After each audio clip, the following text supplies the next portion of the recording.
I don't know about you, but I have grown up with the privilege of not having to worry about what happens to the waste that I produce on a daily basis.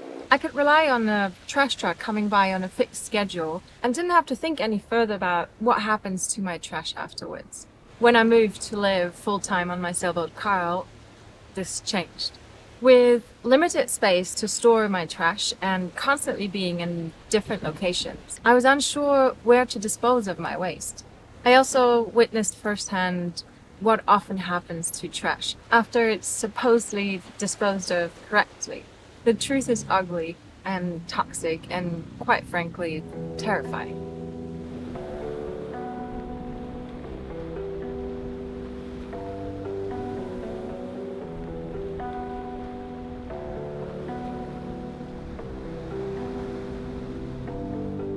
This awareness drastically changed my shopping and consumption habits, and avoiding unnecessary and non-recyclable packaging became a routine. Alongside this, my friend Maria and I founded the nonprofit In Motion, a nonprofit promoting small-scale plastic recycling in underdeveloped areas. We work with local communities to set up recycling spaces that turn plastic waste into valuable products. This not only keeps plastic out of nature, landfills, and toxic trash burns, but at the same time creates new income streams for these areas. Our latest collaboration is with Fincamburgo, a historic coffee plantation in the biodiverse state Chiapas in Mexico.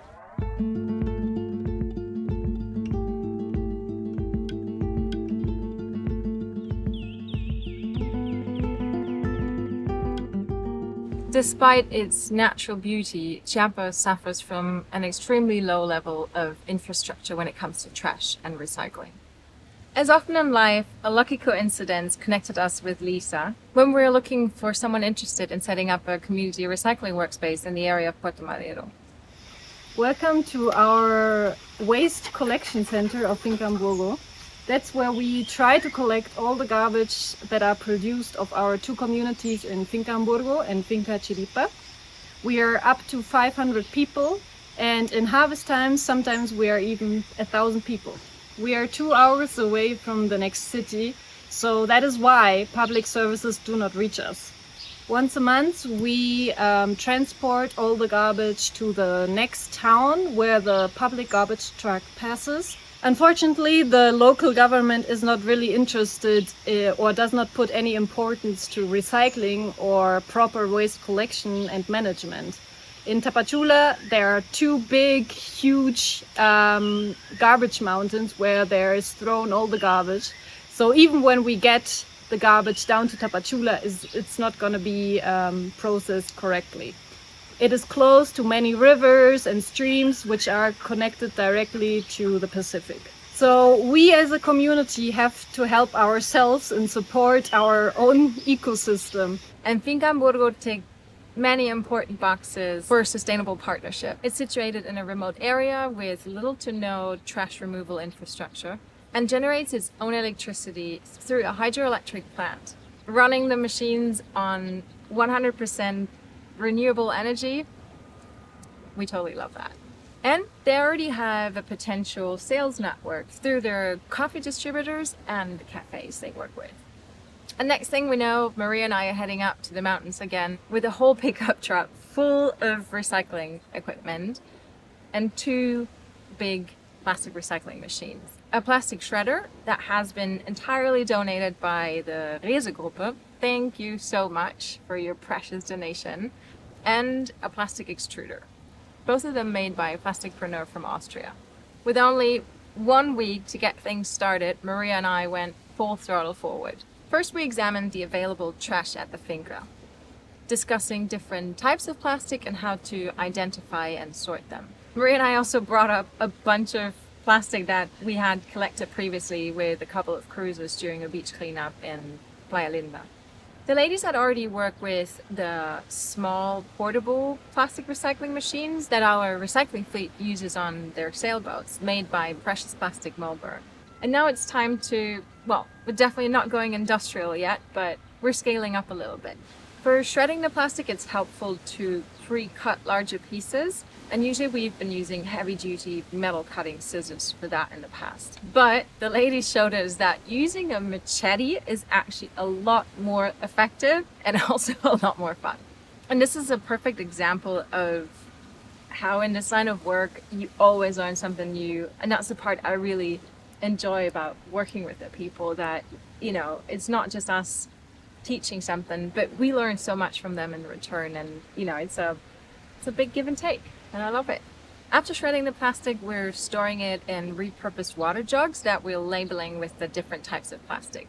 We primarily work with polyethylene and polypropylene. That's the number 2 and number 5. If you've ever looked at the bottom of a product and seen that little recycling symbol, there's usually a number in that. We work with number 2 and number 5. Then we moved on to the extruder that basically heats up the plastic shreds, and it spits out a hot, flexible and sticky filament that you can either push into a mold or wrap it around one. And the latter technique really intrigued the women because they could let their creativity flow freely. But it also requires quite a bit of fine-tuning to find the right temperature and right speed to get the ideal results. But these ladies have all the time in the world now to practice, and I'm looking forward to see where they're going. We also extruded a plastic beam, and there's another little gem that comes with Finca Hamburgo. They also have a wood workshop where they produce furniture for the area. So we're really excited to see what kind of furniture they're going to come up with using the recycled plastic beams. We also discussed the various roles and responsibilities that come with setting up a small-scale recycling business. And the women decided who was going to take care of topics like product design, marketing and sales, and accounting. Time flew by, and it was really tough to say goodbye to these lovely and inspiring women with their hands-on mentality and super great humor. But as you know, Carl is patiently waiting for me on the hard, and I need to finish those boat jobs so I can finally put him back into the water where he belongs. But before we move back to boat work, I just want to give you a quick update on what these awesome ladies have been achieving in the 3 months after Maria and I visited Finca Hamburgo.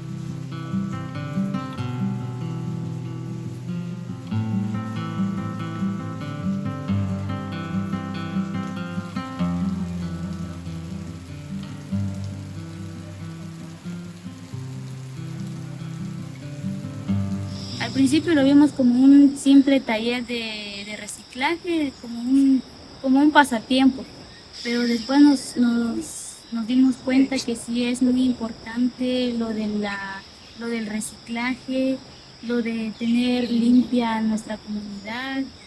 Entonces nos pusimos a pensar y a decir, pues sería bonito pues ir a traer la basura de donde está tirada, que no cuesta nada, ir a traerla, reciclarla y darle pues segunda vida. Y las 6 mujeres que decidimos seguir adelante con este proyecto, pues pensamos en buscar un nombre y pues lo encontramos y ahora somos Recreativa. Después decidimos buscar un logotipo, pues nos ayudaron a crear un logotipo y pues ya tenemos el logotipo. También tenemos cuenta en Instagram y aparecemos como Recreativa Sustentable. In only 3 months, these incredible women of Finca Hamburgo have made significant strides, chose a name for the venture, created a stunning logo, and set up an Instagram account where they're promoting their work. If you're even just an inch as excited as I am about the work that they're doing, then please give them a follow at Recreativa Sustentable. You find that written somewhere down here. They're looking at the follow account every day, and I think they'd be super stoked if they find their numbers going up the roof because of you. Gracias a InMotion y pues gracias a esas máquinas pudimos avanzar. Y yo siento que hemos avanzado mucho porque hemos estado vendiendo aquí en Finca Hamburgo, en el restaurante de Finca Hamburgo, en el restaurante Perla. También hemos estado vendiendo en la Ciudad de México, en Tapachula y aquí en nuestra área, en nuestra Finca Hamburgo. Entonces siento que hemos avanzado mucho, pero también quisiera que avanzáramos mucho más. Por el momento estamos creando los aretes, que son pues necesarios porque de poco en poco pues estamos aumentando nuestras finanzas y con eso, pues gracias a eso hemos comprado una máquina pulidora para acabar mejor los aretes. Hoy me siento muy orgullosa, contenta por aprender a hacer estos aretes. And they also improved their earring production by integrating some local tools, such as a tortilla press, which I think is pretty funny. And I always love when other members of the precious plastic universe join in to help each other. In this case, Negro Neon from Guadalajara. They have contacted the ladies and have given them some advice on how to make a better finish for the earrings, which is awesome because we also learned something new. The designs have been evolving and they added little earring display cards and also some repurposed wood scraps for the product presentation. They've started collaborating with some local partners and they've already made quite a significant income in such a short time. And what I always love seeing is that they also are starting community activities such as giving workshops for the local school kids, planting all these little seeds of how to make our world a little bit more sustainable. Coffee communities here in the area really have to help themselves. With Recreativa, we found an initiative to fight part of the plastic problem. We can now recycle type 2 and type 5 plastics and turn it into recycled crafts. Our long-term goal is to engage more coffee communities to replicate this business model to create bigger impact. I don't know how you see that, but I think these ladies can be extremely proud of what they have achieved together. We definitely love to cheer them on and are super grateful to all the donors to InMotion who have made this possible. If you would like to support our mission with InMotion and see more of these workshops pop up on the map, then please use the link in the description to send us a donation. We do all of this work voluntarily, but there's costs involved for machines and tools, travel, and I believe it's a collective effort to keep plastic out of nature and off unregulated landfills and toxic trash burns. And your support can really make a difference. Okay, but enough about recycling for now. It's really time to go back and finish my boat projects. And more about that next time.